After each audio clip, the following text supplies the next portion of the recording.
Everybody, welcome back to my channel. This is episode number 2 of the Roadmap to Healing podcast. And today we are joined by someone named Denise Garrison. And Denise is going to tell us a little bit about herself later on in the podcast. So we're going to learn all about her story and some mental health and some current events and things that are going on. But before that, Denise, I always like to do a little icebreaker with my guests. So my icebreaker question for you is, without mentioning anything about your job or your skill set, what you do, your talents, your family, anything like that, tell me who you are as a person. When you were at Capes, I was like, who is that? Ah! Trust me, A creative, it shall be back. a lifelong learner, Bye, Maurice. um, and just artistic as a whole. Okay, so an artist and a creative.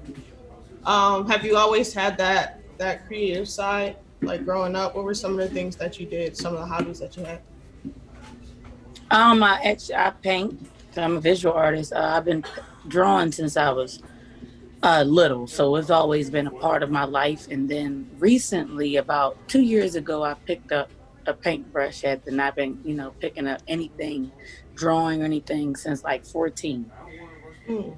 After some trauma, experiencing some trauma myself. I was in Ross one day and just was like, let me try this painting thing out. And so I did that. And it's just essentially just a part of my life in everything I do. Mm. Okay. Cool. Is there anything interesting that you've learned about yourself or just in general? Maybe in the past month or maybe just over the course of this year, because it's been a crazy year, that you learned about yourself that you can share with us? That a lot of times I could be too hard on myself. Yeah. And so you kind of give yourself, lay off yourself and just to be able to bask in the accomplishments that I have.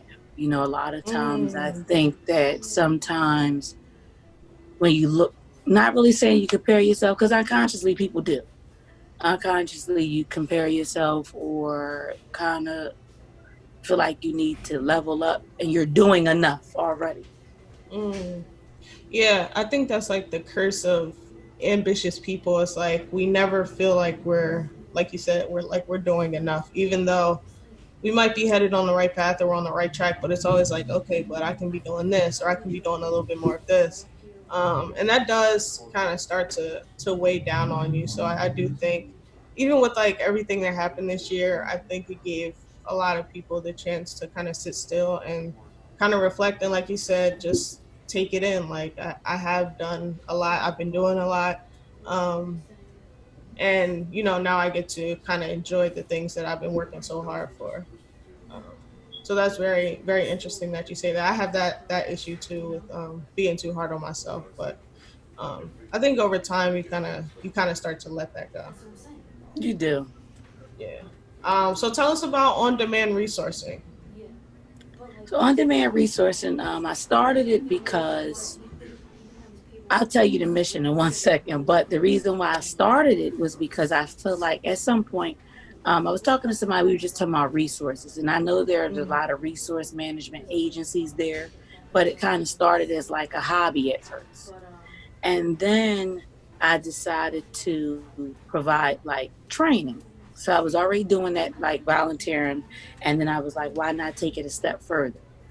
So the mission of on-demand resourcing is to first provide people with resources and tools with no red tape. So what that means is I feel like there's a lot of agencies that you go to and there's a lot of hoops and red tape you got to go through, which eventually makes people become uninterested.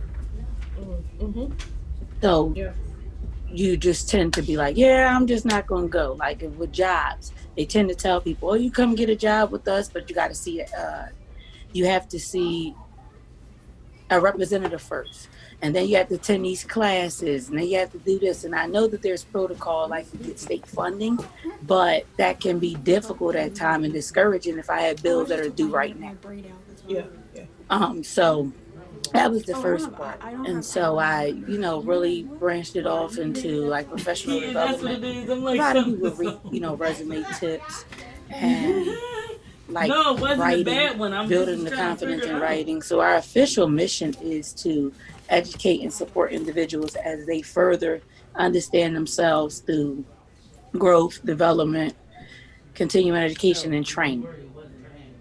So Okay. I've done like several workshops, essay writing. I did a life skills one to just prepare people for the world. I feel like the earlier you start, the better they are or more prepared they are. How do you kind of curate all of the resources, or like, do people come to you and say, "Hey, I have this. Can you promote this as a resource to people," or do you just go out and kind of data mine and find some things? I've had people share a lot of resources with me, and then I try to find resources that people may not have, like, especially with the world of Instagram and Hmm. social media. So if you see, I'm not on everybody's page, but I do, you can see who's sharing what. Hmm. So a lot of times people do share a lot of same things. So I do try to go do the research and sift out other resources that may not have been mentioned, or jobs that may not have been posted, and things like that, or other people's pages who may have like a low following. That helps a lot. Okay.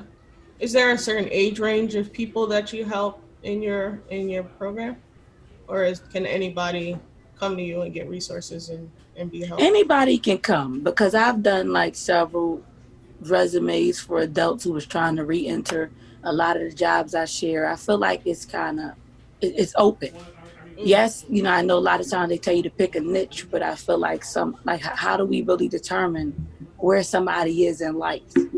yeah. You might have got a late start, so that may be you. Just because you're 37 doesn't mean that you cannot start over. Yeah, definitely. Um, and speaking of resources, I think one thing, our platform is mainly about giving information and educating people about mental health and mental illness.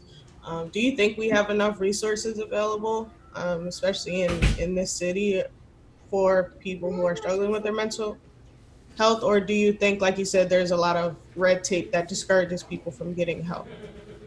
Oh my god. Honestly, I do believe that there is a number of resources that are available. I think one of the issues, because every day a new organization and people are thinking, minds are constantly rolling.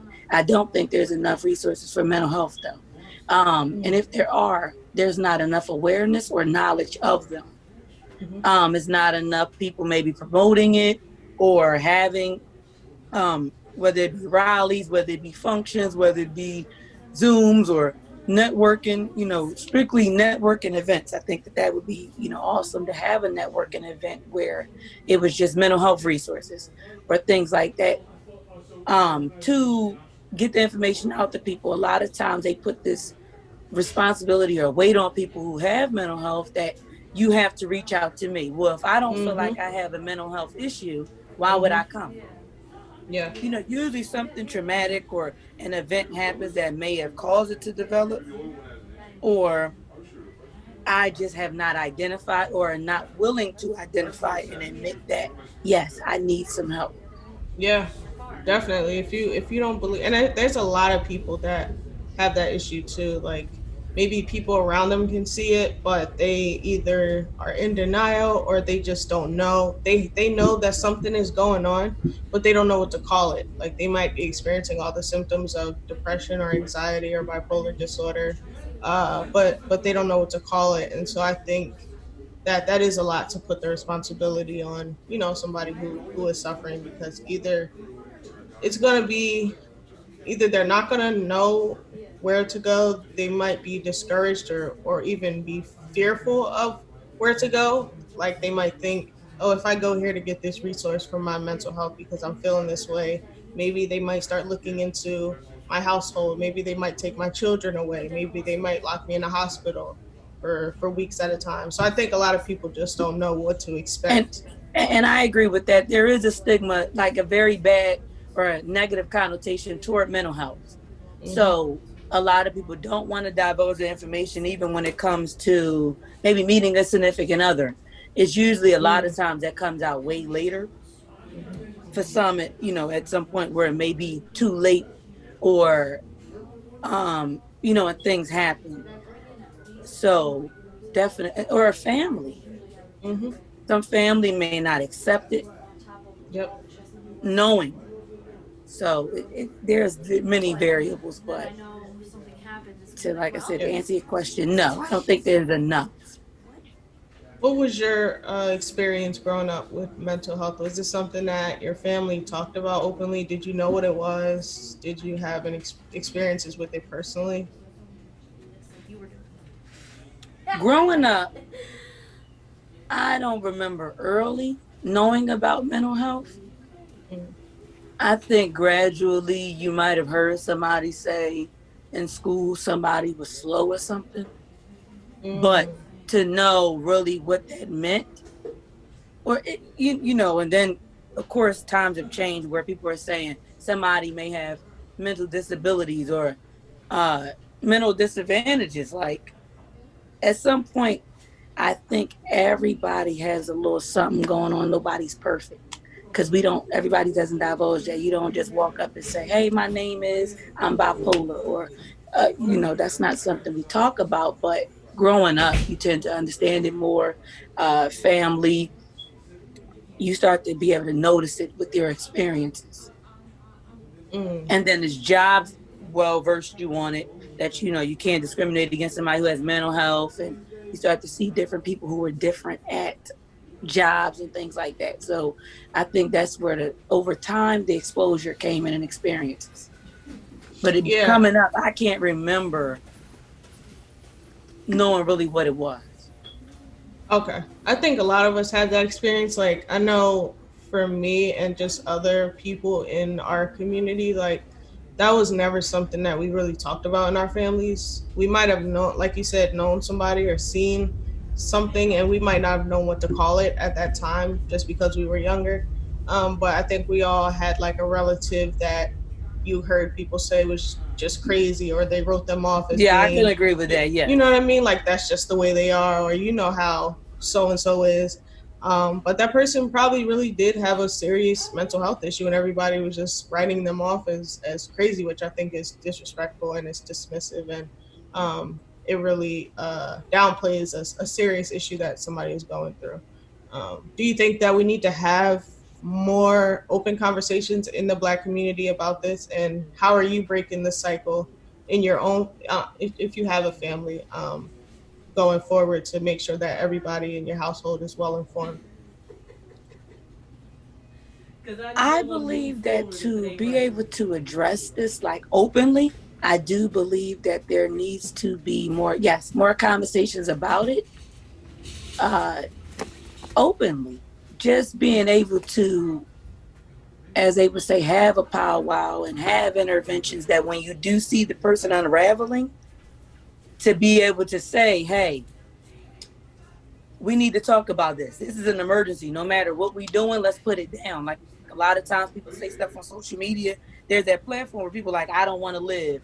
I don't want to be here anymore. And recently I had a, family emergency where it's like, that happened where I had to reach out and say, hey, I think that person is not okay. We need to do something. And they were saying, on their uh, vocalizing it, and I think people sometimes downplay it and laugh, and then now your Mm-hmm. family member's dead or something happened to him, and you're like, well, why he didn't say anything? But if you starting to see it, say something. Mm-hmm.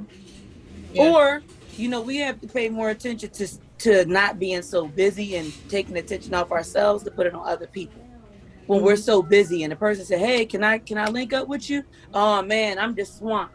um if they're asking, there may be more behind that. Yeah. Check up on people, even Check if up on people because yeah. it may be late. Like, especially with Philadelphia having almost for 400 plus murders. This is not the first time, but I'm saying, like, a lot of times I think most of some of the hurt comes in too is because we have these interactions where we're supposed to link up and didn't. Mm, We mm, were mad at each other and feuding about things that we either have no control over or was something of clearly a misunderstanding. yeah, yeah. And people's pride is in the way, so you don't want to say, you know what, man, I might have been wrong, or let's talk about why it did not work. Mhm. Yeah, I think pride is a big part of that. Like you said, pride, ego, um, and just a lot of unresolved trauma. Like I think people just aren't getting help, or they don't know to get help, or they don't know where to go. They don't want to admit it. They don't want to seem weak. So I think that's a big part of it. I wanted to get your take on the Walter Wallace situation that happened like 2 weeks ago when he was shot and killed in front of his mother and his neighbors. And he was said to have bipolar disorder, and he was struggling with the crisis at the time. I believe his mother called the police or the ambulance because they wanted to try to get him some help. And the police got there. They told the police that he was wielding a butter knife. And when he started walking towards the police, when he got there, they shot and killed him. So I don't know if you heard about that, but what are your thoughts on situations like that where somebody who's clearly mentally ill, they could have used non-fatal methods to subdue him, but they chose otherwise. And this is just another person added to a long list of Black people who, uh, have fallen victim to police, and but it's an added layer because he had a mental illness. Okay, so I'll talk about first when I first saw it. On the surface, you're not knowing what's going on. I know that people were talking about initially saying that they heard them say that. So me coming with a background of having been in law enforcement before, usually there is a use of force continuum that should be followed. So when the situation started to escalate, first and foremost, there was not preparedness for trauma or de-escalation.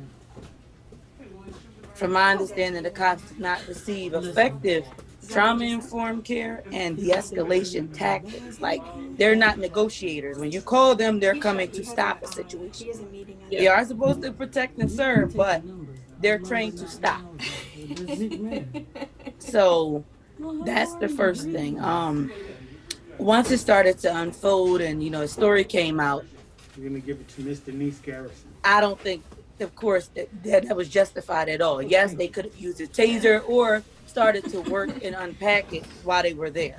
And this is why I feel like that as a whole, if we're all prepared and there's awareness that that changes the dynamic. So me and my partner had Life Outside the Streets. That's why we created a infographic to prepare people for mental health crisis emergencies. Because the first thing is that you have to know what to do in that situation. If you don't know, you already been failed. There's not enough resources that tell you what do you do in a mental health crisis. And so the first thing probably should have been to call the mobile crisis team. When people are in crisis, they give you a phone number. Call this number. Well, if I want to commit suicide now, somebody talking to me and not in person may not be effective. What date is this? August. If there's a plan in place and created, Oh, all right. I'm just making sure. the safety plan would be to definitely have I don't have an have your resources available. Who's a doctor? Knowing what diagnosis it is. Knowing what medications the person is on. Knowing what phone numbers need to be dispatched. And then once you start to do that, knowing designating, like knowing what de-escalates the person, especially if you have a long line of mental health in your life or people around you, this may not be our first time dealing with this. So we need to definitely be prepared as if we were giving birth. When giving birth, you have a birthing bag, you're ready, it's in the car. So we have to treat it as the same thing. Good morning, pack office. No, we can't, maybe not prepare for anyone, but if the more knowledge we have of it and awareness that mental health is real and trauma is real, Yeah. that other people may know what to do. It may not, like if an accident happens and you say, is there a doctor here? A doctor may jump right in and know what to do, no matter what the circumstances. So definitely I saw people saying like, oh, other people should have jumped in. But it's almost like when you have a domestic situation, do you jump in? Because they had somebody who jumped in and lost his life. Yeah. So I think with the Walter Wallace situation, yes, I want to, apologize to his family that they're going through that. But as far as the resources that me and Life Outside the Streets have would be to have a trauma task force to immediately come to that family and provide trauma-informed care. In the infographic, I have an ebook. It's called How to Put Out Fires Within Your Business. But one part of it it's called a SAVE method. And that is a de-escalation tactic and conflict resolution, where S is stop and think. Usually when you stop and think, you could come back and collect your thoughts and be like, oh, maybe I shouldn't do this, or what is the issue we're having? A is assess the problem. Now let's figure out why we are having a problem. You have to be able to remove the trigger. A lot of times that is one of the biggest issues. And creating a safe space. Sometimes not having that safe space for people to talk and not feel threatened, is what escalates the situation. Because even with the Walter Wallace thing, incident, that once he came out, I did hear the ambulance, the tapes and things like that, and I'm biased on that, but I really won't go into detail because it was a lot said on there. And at some point, I feel like that even if they did not say it on there, it should, at some point when somebody's telling you that somebody's acting erratic, you should have a mental health team dispatched anyway. Because at some point, if somebody's acting erratic, something is off. Yeah. It's a break in their system that's not connecting. So somebody needs to come and say, hey, maybe this is you shouldn't wait for the person to ask, because if I don't know, how do I know that this is an emergency, a mental health emergency?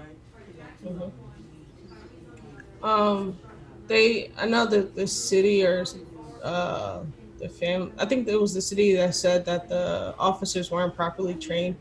Since this has been happening for so many years now with unarmed people, well, in this situation, they say he had a weapon, but just in general, the unarmed Black people being killed by police and how they use that excuse at times that the officers weren't properly trained, is that still a viable excuse? Like, since we're seeing that this is becoming a trend, why are the police forces training the officers to de-escalate and not shoot to kill?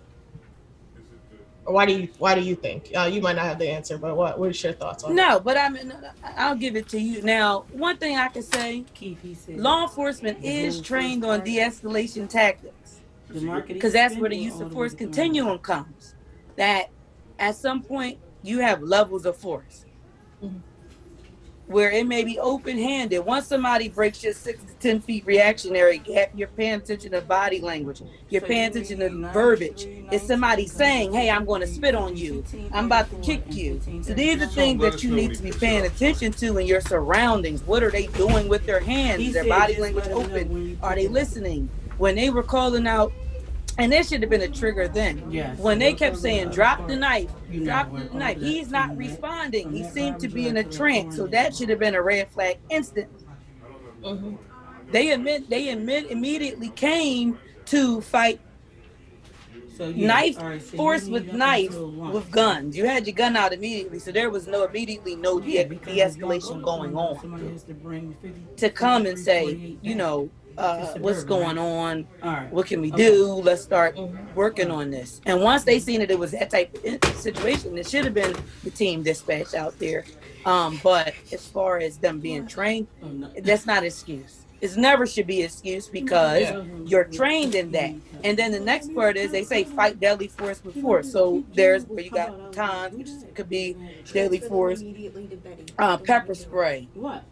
Just a transfer them taser, whenever. things like that. I So did. yes, tasers don't always work. They don't always subdue a person, especially if maybe somebody's on drugs, See, here's the thing.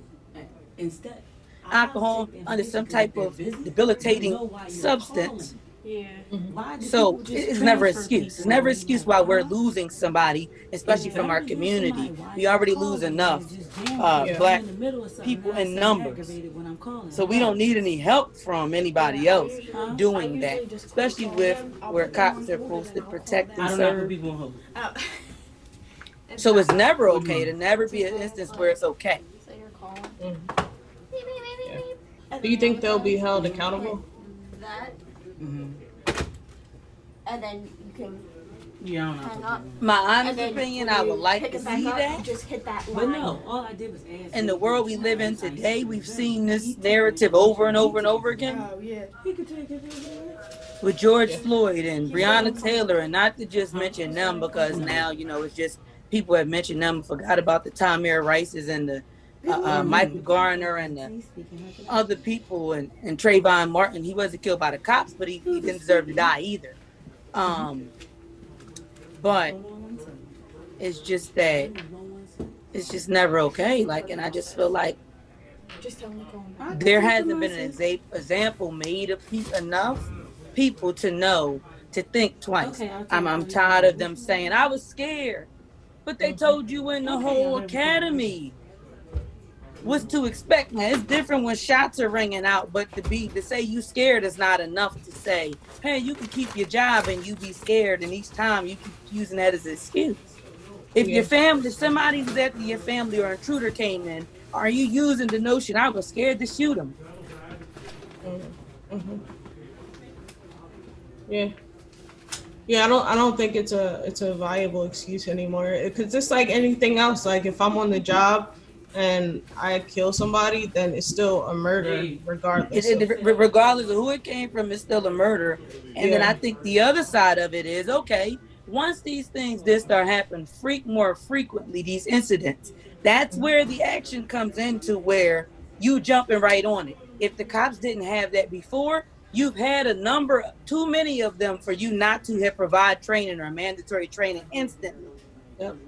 to come Yep. in and say that y'all need, the cops need to start being mentally evaluated. We need to start providing trauma informed care. We need to start checking the mindset.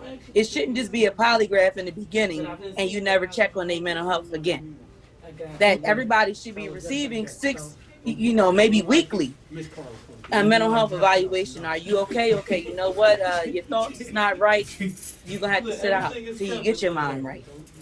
Yeah, because it's no telling what type of traumatic things they see every day too. I mean, from anything from dead bodies to Or home. people trying to, yeah, or at home. Like that should be something that they're regularly evaluated. I agree with that. Um, so where do you think things will go from here? It's kind of like we're at like a turning point in the country. We're still waiting on the results from the election, and then with all the protests that have happened this year, and it just seems like we're on the brink of something. I don't know what that is yet. Where do you Right see things going? right now the whole world is living on the ledge. Mm, And what that means is that at some point there's a tipping point where you either is it going to get 100 times worse or it's going to get better. You ever see a car on a cliff and it's like one more yeah. thing gonna have me explode. Yeah. So it's a thing of like this whole 2020 has been one of the most traumatic years I can ever say. From we've had viruses and we've had viruses, we've had police brutality, we've had several things, but this year has just been exhausting overall. The worst I've seen by far from Mm, January, with different wars going on. And I think in the beginning, with Philadelphia having about like 13 murders in like the first couple days, and then COVID happened, and the trauma that goes with COVID, and having to stay in, and the mental health that goes with that. Because what if I'm not doing well with staying in? Like, one of the biggest issues for me with the virtual learning and the kids being home is everybody think, oh, it's safe, but it's not safe for people who are going through domestic abuse, yep. child Yeah. molestation. What now? I'm in the house with my abuser, and hunger, not feeding your kids. Mm. There are things Some that kids go don't on. even have Wi-Fi at home for them to do virtual learning. A lot of I mean, kids I know they said gave that. out, provided a link for free Wi-Fi, but Mm. everybody may not know about that resource. But Right. I'm just saying, like, there's a lot that goes with that. Like, even with the mental health, some people need to be outside. So you're telling Mm-hmm. me I can't go outside, and then you want to threaten me with the fear of, do I have to choose whether my mental health or choose catching the COVID? Right. Right. Yeah. And then there's the notion of, is COVID real? And people are like, oh no, COVID ain't real because I didn't know anybody that died. And then you get it, and now the whole world is upside down. Now you got the election, and then it's the people who, you got two sides with the looting is okay or it's not okay. That trauma that comes with that, for the stores that might have got hit twice. And then they're like, oh, don't do it to the black businesses. The trauma that came from the protests, uh, and people who might have been beat on then, or trauma that came from that. So it's just exhausting. And I want to big up Philadelphia, or the people nationally, for keeping it together, the ones that have been able to, because it's taxing to keep it together, to not have an outburst and cry, or to not lash out on somebody because you're taking in a lot. Mm. Yeah. Everybody doesn't know how to manage that. Everybody's not getting therapy, and then therapy may not be effective for everyone. Because there's a negative connotation toward therapy. Oh, you don't need therapy. You could talk to me. Mm. Mm-hmm. Yeah. So, it's just Not. hopefully praying that we get better. And we just need prayer for first and foremost. Uh, God will carry us through anything. So as long as we continue to pray for us and others and the world, He'll see us through. It may be a tough time, but He'll see us through. Absolutely, I agree with that. What are some things you do for your own self care or like your personal development? Whether it's books or you listen to podcasts, you meditate. What are some of the things you do? First and foremost, for the self-care, setting boundaries for myself. That's a big one. And I think that that's not talked about enough, to know when you have to bow out or exit a situation to Yeah. protect your own mental health, whether that be take time from work, whether that be take time from, whether it be kids. Yes, being a spouse or a parent or taking care of somebody is a full-time job, but at some point you have to give yourself some time to digress and put your mind at ease, to be able to, rebalance yourself, recenter yourself. Let me go collect myself, whether that be go have ice cream or what the things you like to do. For me, it's being creative, whether it's reading, writing, Yep. um, watching something funny. Sometimes just sitting there, just being at peace, just not absolutely doing anything. I think we get up and we get caught up in the hustle and bustle and feel like we have to be doing something every waking minute. Yeah. Where you get up and you're like, if I'm not doing nothing, there's nothing to be done. And then you didn't enjoy life. And I've seen people who have worked every minute of their life and they died and never got to enjoy the retirement or anything. Hmm. Or Yeah. family, it just passes you by. Yeah. Quick, for sure. And it just self-care too may just be, get your hair done, or changing something in your life to improve your life Hmm. expectancy, to benefit you in the long run. Gotcha. How do you measure impact in your work? So what are some of the things you look at and you say, wow, I was, this was really impactful, or, this specific program we had was impactful? What are some of the things you look at? I could use the infographic I feel like, or the post I put up, uh, as an example. I just kind of put that post up. I took time to reflect because I didn't want to just be impulsive in what I put up, because we all know that once you put something on social media, it's hard to get it back. You're trying to delete it and it's already shared. Um, but Yeah. just putting that, you'd be like, oh, I was trying to get that back. Too Right, late. right, right. Too late. Screenshot it. Yeah, it's gone already. But for me, I think that was the turning point for me too. Like, I have other times, but just putting that post up and to see how many people shared it about the procedure on what should be done, or what should be done to prepare for future mental health um, episodes, emergencies, being able to identify one and being able to support others. Like when there is one, to be able to provide support on what to do, who to call. Um, so I think that that's like was a measure for me, just seeing the engagement, and then just the accolades that you receive afterward. I said, I know sometimes, we need that pat on the back, like you're doing a good job. Family tell you, but a lot of times it means more to you from strangers because family doesn't say it often enough. Sure. Yeah. Yeah, I definitely have been able to get a lot of information from your page. Even the thing with the mobile crisis team, I didn't even know about that until you posted it. So that's definitely a great resource to have, just in case I come across a situation like that and I need to point somebody in that direction. So just to wrap up here, just give people a little bit more about what you're working on right now, what you have coming up, and then how they can find you on social media. Okay, so right now I am currently working with Life Outside the Streets, and we have teamed up for this big initiative to educate and provide Philadelphia, uh, and outside of Philadelphia, nationally, to prepare them and educate them on trauma informed care, providing trauma informed care and crisis management, and just being prepared for anything to be able to help their loved ones or themselves through their mental health journey.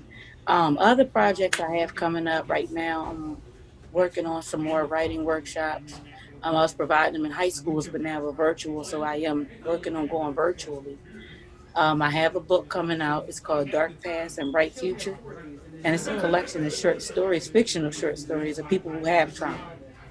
Okay. So that'll be coming out at the end of November. I like that. Um, yes, so I'll be, send that information to you. And the last thing Okay. I'm working on now is to start a documentary on mental health and trauma.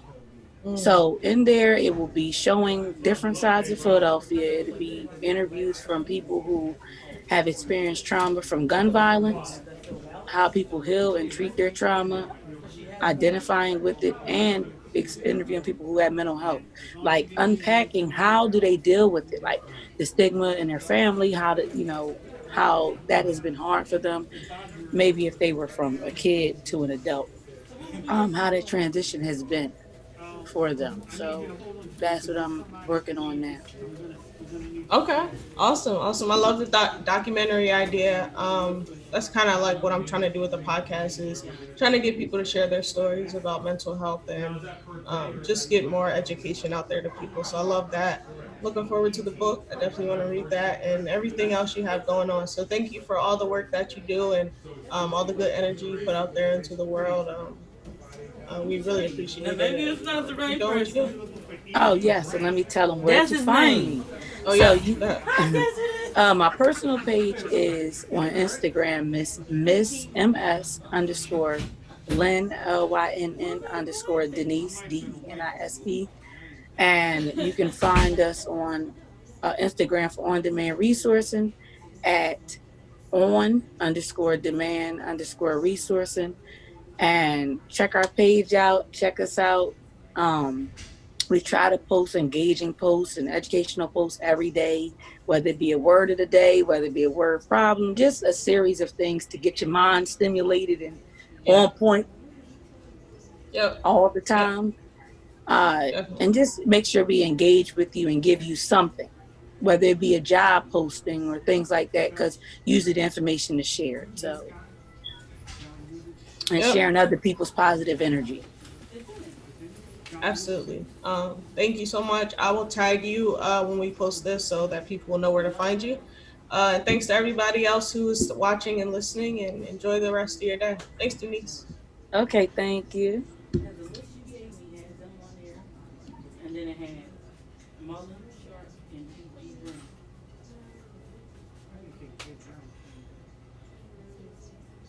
Hmm?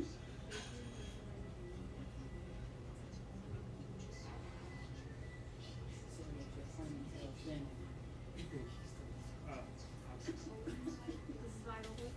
Was that the list? No, this is some. I don't know what this shit is. Was that the only?